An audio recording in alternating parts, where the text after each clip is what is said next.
autre monument historique presque classé.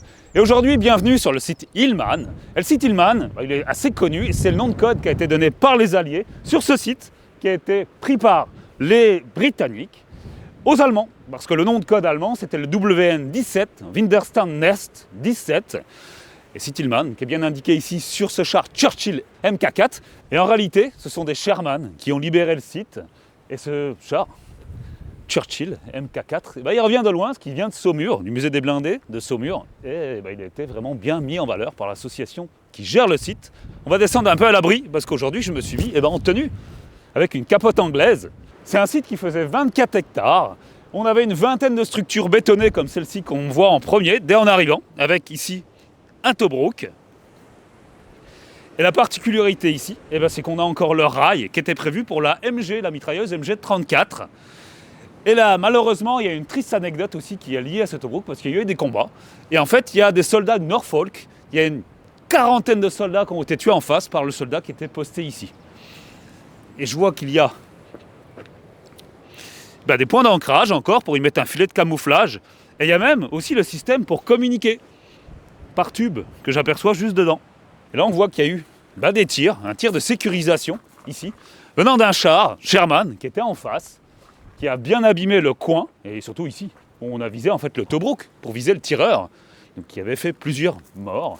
Et là on a ici, un peu plus loin, les deux abris pour canon. Parce que c'était pas un site qui était censé être défendu en fait, parce que c'était un site de communication, de transmission, et donc il y avait deux abris ici qui étaient prévus pour deux canons de 80 mm, et finalement, ici ça n'a jamais été dégagé, il y a eu une pente d'origine qui est ici, et en fait cet abri il a servi pour la BMW du colonel Krug. On a même encore ici les systèmes de ventilation anti-grenade. Si on balançait une grenade en haut, elle redescendait. Donc attention aux soldats qui venaient de la lancer. Et la particularité ici aussi, c'est qu'on a des parpaings, comme à longue. Donc pour gagner du temps et aussi par souci d'économie, les surfaces qui n'étaient pas exposées, elles étaient faites en parpaing. Là, on voit que c'est vraiment des parpaings assemblés. Et non pas du béton armé. Là, on a aussi un autre stigmate assez impressionnant d'un autre tir de sécurisation venant d'un Sherman. Alors je ne sais pas si la voiture du colonel est à l'intérieur quand le tir a été effectué. Je ne sais pas ce qu'elle est devenue, j'en sais rien. Mais ça serait intéressant de savoir. Et donc il y avait une pente ici pour sortir. Et maintenant on va aller désormais sur le site, un petit peu plus haut. Et le soleil arrive, donc ça fait plaisir, je vais pouvoir ouvrir ma capote. Et ce qui était intéressant aussi, alors j'en ai pas parlé tout à l'heure, mais c'est qu'il y a deux exemplaires ici au niveau du mur de l'Atlantique, de portes coulissantes. Alors aujourd'hui elles ne sont plus existantes, mais c'est aussi ça qui fait que le site va être classé. Aujourd'hui c'est un mémorial pour le régiment du Suffolk. Donc on est en zone britannique ici. Et qu'est-ce que t'as ton passeport, Fred? Et on va aller un peu plus loin au niveau d'une tranchée qui se situe juste là-bas. Parce qu'il faut savoir qu'il y avait deux niveaux en fait de sécurisation avec du barbelé. Il y avait aussi un champ de mines qui entourait le site. Et donc il y avait des tranchées pour circuler d'un ouvrage à un autre. Et on va aller, parce qu'il est bientôt midi, et c'est vrai, midi moins 2, au niveau des cuisines. Et moi, ce que j'aime beaucoup dans cette tranchée, c'est que j'en connais pas d'autres, moi, sur le nord de l'Atlantique, notamment en Normandie. C'est une tranchée qui est récente, mais sur la position de celle d'origine. Et en fait, moi qui suis assez grand, je pense qu'il faut que je me baisse un peu, surtout que j'ai pas de casque, j'ai pas trouvé de MK4. Mais du coup, on est presque arrivé au niveau de la cuisine. Et en fait, cette tranchée sera sécurisée avec des sacs de ciment, comme à l'époque, en zigzag, pour pouvoir se protéger en cas d'attaque s'il y avait un soldat ennemi là-bas au bout. Mais le site est sécurisé, parce que nous, Britanniques, on a réussi à s'en emparer au bout d'une journée. L'objectif originel, c'était de récupérer le site, de libérer. Donc on est en face de Sword, au bout, de quelques heures. Alors, il y a eu une résistance pendant une journée, donc il a été libéré le 7 au matin.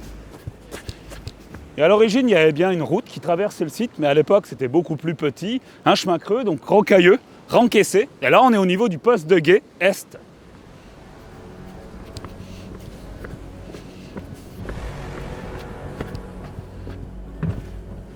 Alors l'intérieur est vraiment nu, pas de chauve-souris, non, ça va. Donc ici, poste de guet, certainement une table, et un poêle. La sortie du poêle peut-être, pour chauffer un petit peu. Certainement peut-être aussi une banquette pliable. Et là, ici, Et bien la sortie de secours, qui à l'origine n'était pas visible, il y avait une trappe à ouvrir qui laissait tomber du sable ou du gravier, elle n'était pas visible du tout de l'étage et ça permettait de pouvoir s'extirper, et bien en cas où vraiment l'entrée serait bouchée après un bombardement. Allez, on y va. Ah, c'est haut. La sortie n'était pas forcément simple, mais c'est bon. On va aller du coup maintenant vers les cuisines pour se mettre un peu à l'abri. Aujourd'hui, je regarde s'il n'y a pas des voitures, mais à l'époque, il fallait un Ausweis, donc un laissez-passer, parce qu'en fait, on ne pouvait pas circuler dans cette zone interdite. Alors peut-être le boucher pour ravitailler, aussi le maraîcher, et parce qu'il fallait se ravitailler surtout en pommes de terre. Et on va aller voir de plus près les cuisines. Donc là, on voit dès en arrivant que le site était beaucoup moins fortifié que le reste. On a l'utilisation de briques. On a aussi une dalle de béton qui est relativement épaisse. Il y avait même un char qui était stationné au-dessus. Et ici, la cuisine, c'était pour les soldats, qui a été vraiment remeublé avec une table, un buffet. Pas de kartoffeln, des patates, des pommes de terre en anglais. Je ne sais pas si tu connaissais ce mot. C'est un mot qui est quand même pas mal connu en allemand. Et juste ici, il pouvait y avoir les officiers, ou sinon ils se rendaient soit dans une auberge dans le village de Colville, Colville-sur-Orne, aujourd'hui Colville, Montgomery, à ne pas confondre avec Colville où il y a le cimetière américain. Et du coup, là, une autre petite pièce, et on va aller voir la suite, parce qu'ils pouvaient aller aussi dans le château qui était juste à côté, les officiers, et on va continuer la visite. Parce qu'on va bientôt aller au niveau du poste de commandement, mais il y a un autre, il y a des inscriptions, je crois, sur le côté, il me semble. Là, j'ai l'impression que le vent s'intensifie, on se met vraiment involontairement dans les conditions d'époque, comme vraiment le 6 ou 7 juin 1944. Et là, on va aller voir des inscriptions là-bas. J'espère qu'on m'entend bien, que la bonnette suffit. Il y a des inscriptions à voir là-bas au niveau du poste de Gué Nord. J'espère qu'on m'entend bien parce que le vent s'intensifie, on est en pleine tempête. Et ce que je voulais vous montrer, c'est l'inscription qui est là, d'époque. On a OGR, Rock, et GR pour grenadier, et GRUC. Donc je ne sais pas si tu as des informations, si ça te dit quelque chose, mais n'hésite pas à le dire en commentaire. Désormais, on va aller se mettre à l'abri, je cache un peu le micro, j'aurais dû mettre mon bonnet, pour aller au niveau d'un des postes de commandement, là-bas, pour l'infanterie. On en avait deux sur le site, un pour l'infanterie, un pour l'artillerie. Ça, c'est vraiment un temps. Donc on arrive enfin au niveau du dôme blindé, ou de la cloche blindée. En fait, c'était une cloche qui n'était pas pour défendre, il n'y avait pas d'armement à l'intérieur, mais c'était vraiment pour l'observation.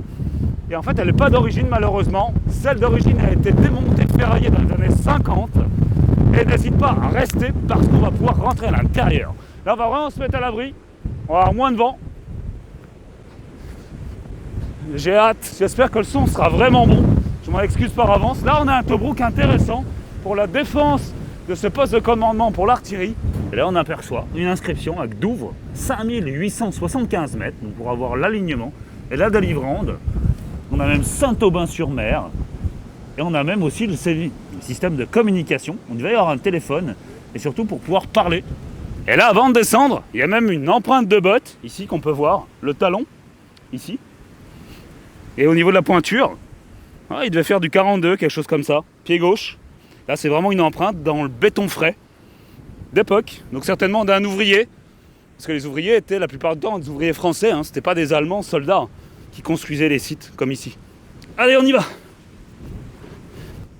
Pour se mettre à la place du mitrailleur. Hop là! Là, on a vraiment plein d'inscriptions. Vraiment pour... Ah, ça fait du bien, plus de vent! Et donc, des communes alentours, pour donner vraiment l'orientation, et surtout la distance. Et là, un emplacement pour un téléphone, je suppose, là, pour passer le câblage, mais surtout, quelque chose que j'ai toujours voulu tester, et bien ici, ça doit être le système pour pouvoir parler et pour pouvoir communiquer en fait avec le poste de commandement et de transmission plus bas. Et on va aller voir ça. On va même essayer de le tester, je pense. Là, enfin, on arrive à l'abri. Ce qui est bien, c'est que le site est accessible en tout temps, sauf l'intérieur, aux heures de visite. Là, avant de rentrer, je vais vous montrer la citerne à eau, parce que oui, les Allemands se méfiaient, il y a pourtant un puits, mais la citerne est d'origine, elle a été sauvée. Elle est juste ici. Wasser. Et il y a même une petite trappe pour l'écoulement du trop d'eau. Et là, a priori, c'est des destructions post-guerre qui ont été faites pour essayer de l'extraire. Et avant de rentrer, alors j'ai pas de grenade, je n'ai pas de grenade factice, mais là, c'est un système anti-grenade. En fait, c'est là où il y avait la ventilation du bunker qui se faisait. Et si on avait l'idée, après avoir enlevé la grille, de balancer une grenade, et ben elle retombait en bas et boum. Du coup, on s'est très vite aperçu, côté britannique pour ici et américain, qu'il fallait faire attention que c'était un leurre. Il y a même aussi ici un dispositif de défense pour défendre l'entrée pour une mitrailleuse. MG probablement. C'est parti, let's go. Là on arrive au niveau d'une porte blindée à 2 battants. On va essayer d'ouvrir. C'est lourd, mais c'est faisable. Ça me permet de faire l'exercice de la journée. La partie basse, donc à 2 battants, ce qui permettait de pouvoir laisser ouvert la partie haute, bon, notamment pour ventiler. Et s'il est aussi épaisse, c'est parce qu'il y avait un système anti-gaz pour que le blocos en fait soit hermétique, le bunker même vu qu'on est enterré. Je pense que là, c'est une porte qui devait être faite pour les navires. Certainement pour la Kriegsmarine, on a la même chose à Granville. Et là, on arrive à l'intérieur. Et ici, ce qui est très pertinent, c'est qu'en fait, alors c'est pas le mobilier d'époque, il a été récupéré par des habitants aux alentours pour être réemployé, mais c'est qu'on a du mobilier standard d'époque qui a été replacé comme à l'époque, grâce à des témoignages. On a aussi, avec un tapis, je vais vous expliquer dans un instant pourquoi, on a même un périscope de bunker qui permettait de pouvoir voir à l'extérieur, comme sur un sous-marin. Alors, il y a même là, le trou était ici, en fait, positionné au niveau de l'entrée, donc en plusieurs sections, il fallait le sortir ici par cette ouverture, par cet orifice circulaire, et donc ça permettait de pouvoir voir, comme on peut le voir ici.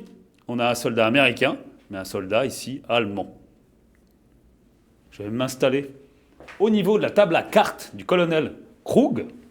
Et en fait, c'est pour vous montrer surtout rapidement, en fait, ce qu'il avait comme secteur à couvrir. Nous, on est juste ici, Colville-Montgomery. Donc à l'époque, c'était Colville-sur-Orne.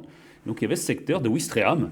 Mais également Lyon-sur-Mer, Courseulles, Saint-Aubin, Langrune, c'est bien ça, en fait jusqu'à Courseulles. Donc tout ce secteur-là était en fait sous la direction de ce colonel Krug.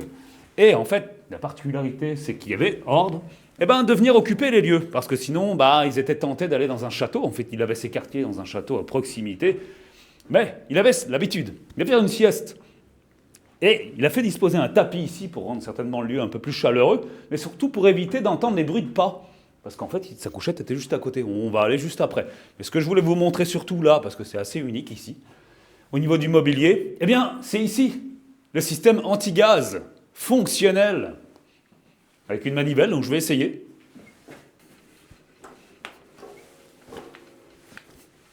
Non, j'ai plus le cran. Comment se fait-il ? Ah oui, c'est là. Voilà. Bon, je vais essayer. C'est assez dur.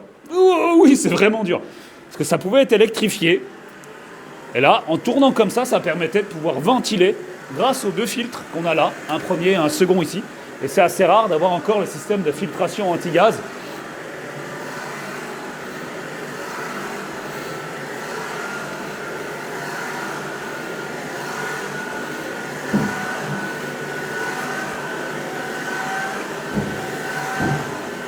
Qui n'a jamais servi, parce que en fait, les Allemands avaient été tellement marqués pendant la Première Guerre mondiale que pendant la Seconde, il n'y a eu aucune utilisation des gaz moutarde et autres, comme dans la Première Guerre.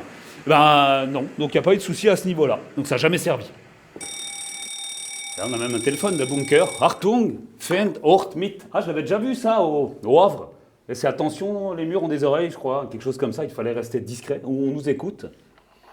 Un appel. Guten Tag. Sieste? Jawohl. Herr Kommandant. Et donc par ici. Et en fait, c'est là où le colonel Krug faisait sa sieste, d'où le tapis pour atténuer les bruits de pas. Et on va aller juste par là, parce que vous allez voir qu'il y a une couchette. Toujours les mêmes portes blindées, qui viennent d'ailleurs d'une base de la Marine nationale. Petit bureau aussi ici, avec du mobilier d'époque.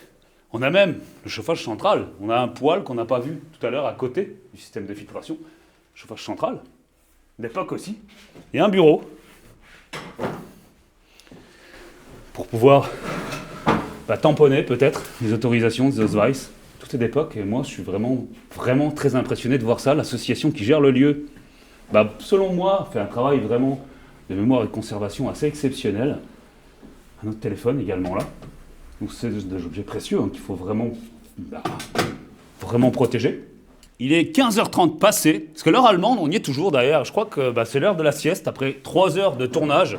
D'ailleurs, concernant ma veste que je vais enlever, là j'ai un badge France.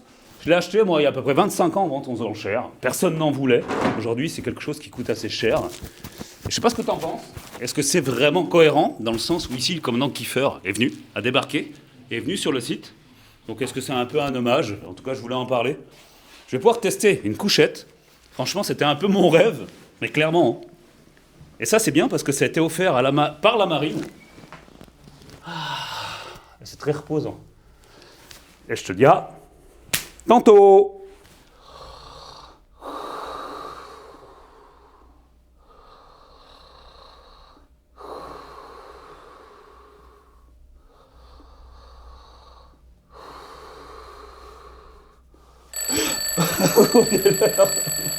Oh là.